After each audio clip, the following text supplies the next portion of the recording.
আমার প্রশ্ন বিএনপির শীর্ষ নেতৃত্বকে যে আপনাদেরকে বৃদ্ধাঙ্গুলি দেখাতে পারে নির্বাহী কমিটির একজন সদস্য, এইটা যদি আপনারা নিয়ন্ত্রণ করতে না পারেন, আপনারা রাষ্ট্র পরিচালনা কিভাবে করবেন আগামী যদি সরকার গঠন করেন? একজন হাসান মামুনকে যদি আপনারা নিয়ন্ত্রণ করতে না পারেন, আওয়ামী লীগের নেতারা আমার পরিবারের দিকে, আমার লোকজনের দিকে চক্ষু তুলে তাকায় নাই। কিন্তু গতকাল থেকে একটা মানসিক ট্রমার মধ্যে আছি যে রাস্তায় এইভাবে গাছ ফালানো হয়েছে, এইভাবে ইট জড়ো করা হয়েছে, এবং এই যে পুরো জেলার, যেহেতু সে কেন্দ্রীয় বিএনপির সদস্য, তার তো একটা নেটওয়ার্ক আছে এবং ছাত্র রাজনীতি করেছেন, কাটা লাইনেও যোগাযোগ আছে। তিনি সেই সমস্ত সন্ত্রাসীদেরকে ওইখানে জড়ো করেছিলেন এবং আমাকে সেনাবাহিনীর লোকেরা, পুলিশ বলতেছিল যে ভাই পরিস্থিতি যা, আমরা এখানে আপনার নিরাপত্তা দিতে অক্ষম হচ্ছি। একজন সভাপতি 4-5টা বিয়ে করেছে, 4-5টা বিয়ে কি ভালো লোক করে? যার চরিত্র নেই, লুজ ক্যারেক্টার যেটা বলে, চরিত্রহীন, তারাই তো এই সমস্ত ফষ্টি নষ্টি করে। 4-5টা বিয়ে করেছে।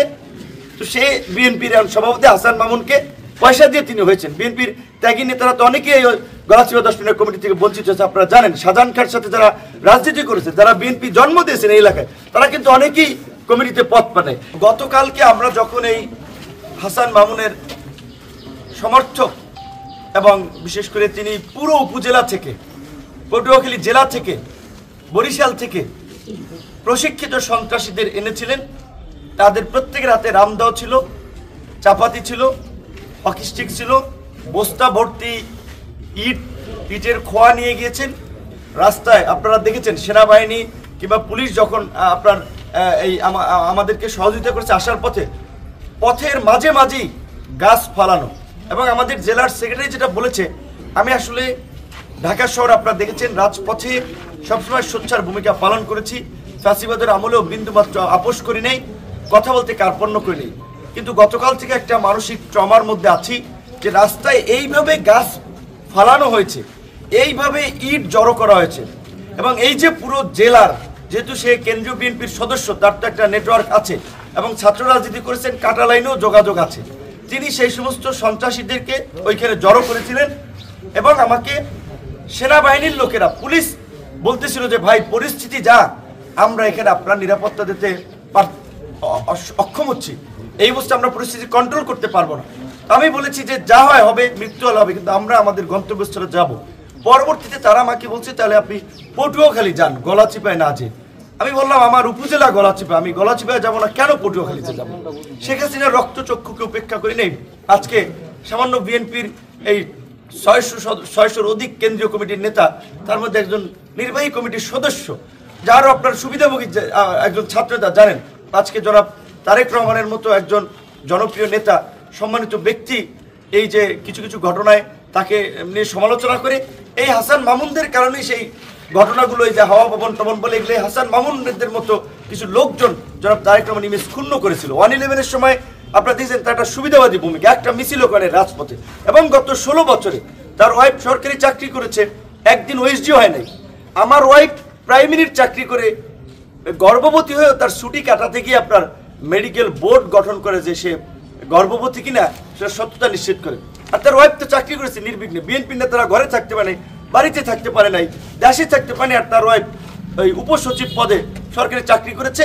পট পরিবর্তন, ছাত্র জনতা রক্ত দিয়েছে, জীবন দিয়েছে, তিনি আপনার একেবারেই একটা সম্মানজনক জায়গা বাগিয়ে নিয়েছেন, তদবির করে লবিং করে বগুড়ার ডিসি হয়েছেন।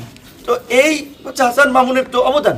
গত 16 বছরে একটা রাজনৈতিক মামলায় তিনি গ্রেপ্তার হয়েছেন। তিনি এই উপজেলায় কোনো জায়গায় একটা মিছিল মিটিং করেছে, আপনারা দেখেছেন। বিএনপির ভাই বোনদের প্রতি আমার প্রশ্ন, বরঞ্চ তিনি নৈতিকতা পরিপন্থী কাজ করেছেন, প্রশ্ন ফাঁস এবং জালিয়াতির সিন্ডিকেটের সাথে জড়িত ছিলেন, সেই অভিযোগে তিনি এখান থেকে গ্রেপ্তার হয়েছিলেন।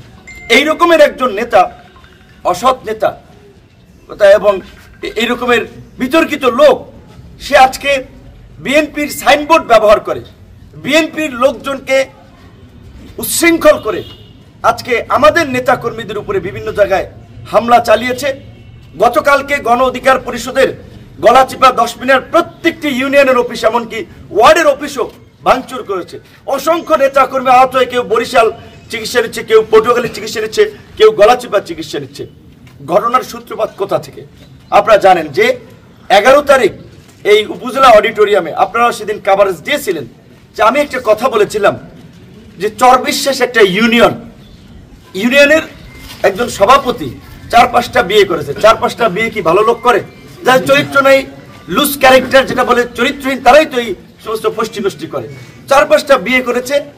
তো সে বিএনপির সভাপতি হাসান মামুনকে পয়সা দিয়ে তিনি হয়েছেন। বিএনপির ত্যাগী নেতারা তো অনেকেই গলাচিপা 10 মিনিট কমিটি থেকে বঞ্চিত হয়েছে। আপনারা জানেন, শাহজাহান খানের সাথে যারা রাজনীতি করেছে, যারা বিএনপি জন্ম দিয়েছেন এই এলাকায়, তারা কিন্তু অনেকেই কমিটিতে পদ পায়। এমনকি আমাদের এই বিপদের দিনেও গতকালকে এই সোমান সাহেব, সোরাব সাহেব, এই রেনু আক্তার সহ ছাত্রদল, যুবদলের, আবার এই বিএনপির একটা অংশের নেতাকর্মীরা কিন্তু আমাদের পাশেও ছিল। বিএনপির, আমি ঢালাওভাবে সবাইকে দোষ দেব না, বিএনপির কেন্দ্রীয় নেতৃত্ব, বিএনপির চেয়ারম্যানের উপদেষ্টা সহ অনেকেই সার্বক্ষণিক যোগাযোগ রেখেছেন। বিএনপির আপনার চেয়ারপারসনের অফিস থেকে যে আমি এসেছি কিনা, সমস্যা হয়েছে কিনা, তারাও একটা যোগাযোগ রেখেছেন। কিন্তু আমার প্রশ্ন বিএনপির শীর্ষ নেতৃত্বকে, যে আপনাদেরকে বৃদ্ধাঙ্গুলি দেখাতে পারে নির্বাহী কমিটির একজন সদস্য, এইটা যদি আপনারা নিয়ন্ত্রণ করতে না পারেন, আপনারা রাষ্ট্র পরিচালনা কিভাবে করবেন আগামী যদি সরকার গঠন করেন? একজন হাসান মামুনকে যদি আপনারা নিয়ন্ত্রণ করতে না পারেন, গতকালকে চরবিশ্বাস ইউনিয়নে যেই ঘটনাটি ভুলভাবে এসেছে যে বিএনপির অফিসে নাকি ভাঙচুর চালানো হয়েছে, হামলা হয়েছে। দেখেন আপনারা, এখানে জাতীয় মিডিয়ার দেশের মানুষ, বিএনপির অফিস এই আমলে ভাঙচুর করবে এমন লোক বাংলাদেশে আছে? বিএনপির অফিস ভাঙচুর করবে? নাই। কারণ দুইটা বড় রাজনৈতিক দল ছিল, আওয়ামী লীগ এবং বিএনপি। আওয়ামী লীগের পতন হয়েছে, আওয়ামী লীগ দেশ থেকে পালিয়ে গেছে, এখন আছে বিএনপি। সেখানে বিএনপির অফিসে ভাঙচুর করবে, এটা তো কল্পনাও করা যায় না।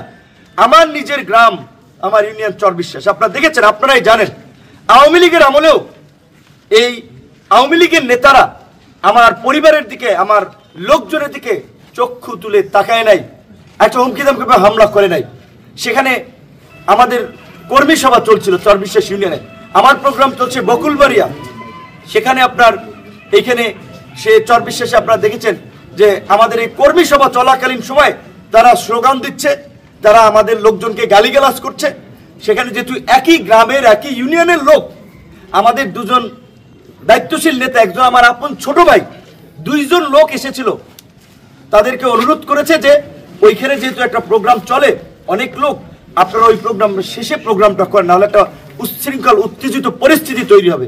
এই কথা বলার সাথে সাথে আমার ছোট ভাইকে এবং আরেকজন যে পাশে ছিল তাদেরকে এই আপনার ছাত্রদল, যুবদলের লোকেরা বাকির বিশ্বাসের কথায় তারা চেয়ার দিয়ে মাথায় আঘাত করেছে, চেয়ার ছোড়াছুড়ি করেছে। এবং এইখানে যে সমস্ত বেশ কিছু লোকজনের নাম ফেসবুকে এসেছে, এরা বাকের বিশ্বাসের সাথেই রাজনীতি করে, আওয়ামী লীগের অনেকে কিংবা যুবলীগের অনেকে বাকের বিশ্বাসের সাথে রাজনীতি করে। তারাই এই ঘটনাটা ঘটিয়ে আমার ইমেজ ক্ষুণ্ণ করার জন্য, আমার এলাকায় একটা খারাপ মেসেজ দেওয়ার জন্য এই কাজটি করিয়েছে এবং এর সমস্ত নির্দেশনা দিয়েছেন হাসান মামুন।